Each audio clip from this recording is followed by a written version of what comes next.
Governor Roy Cooper estimates the damage across western North Carolina in the tens of billions.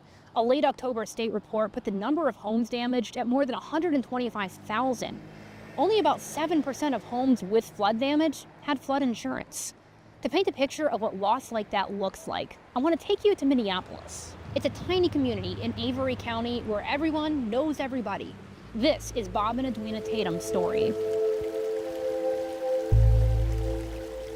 It was a beautiful, beautiful place.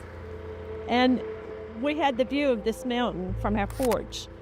And in the mornings we would sit and watch it get daylight with our coffee and just talk about the beauty and the goodness of God to give us the place He had for us to live and to be.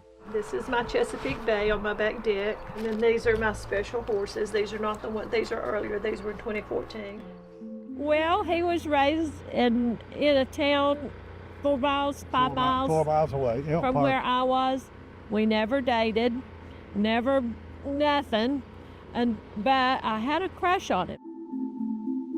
When he came home from Vietnam, we started dating and dated a year and have been married 50 years.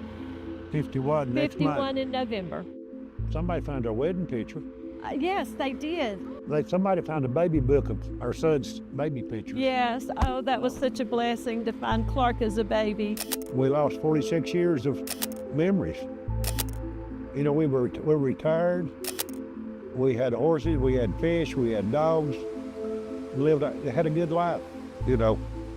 I'm 74, she's 73. We're in the sunset of our life, and we thought we'd be right there till we died.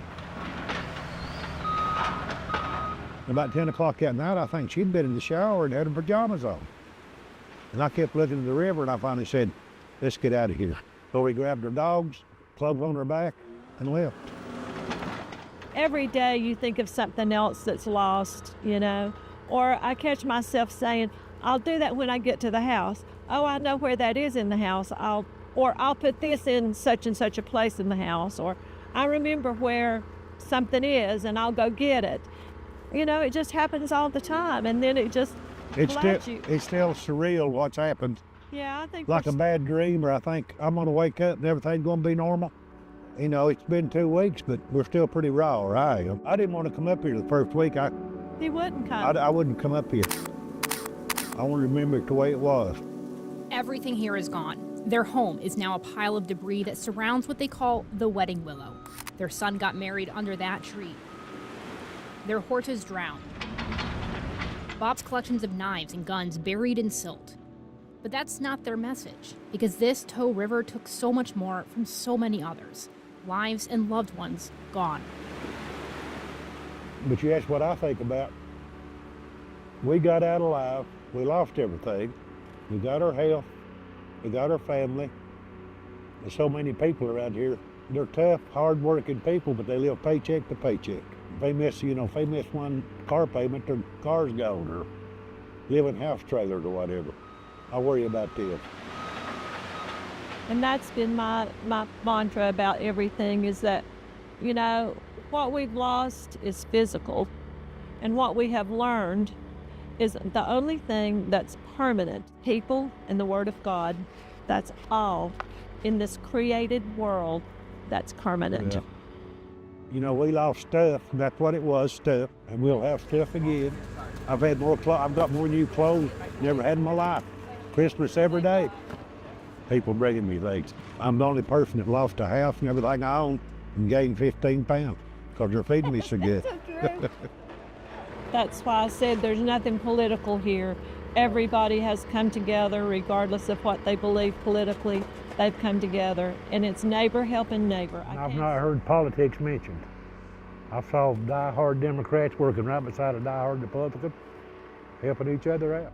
And I hope it stays that way. Most of the work that's been done in the last 8 days has been volunteers like these guys. They're from the eastern part of the state, just brought their machinery up here and went to work.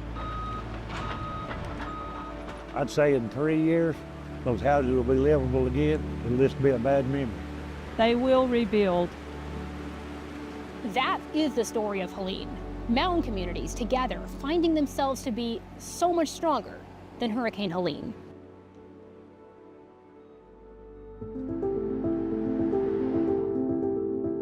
It really is the small towns that make up the fabric of the Blue Ridge Mountains. I thank you for coming, get our story out. And as I said the other day, remember these small towns.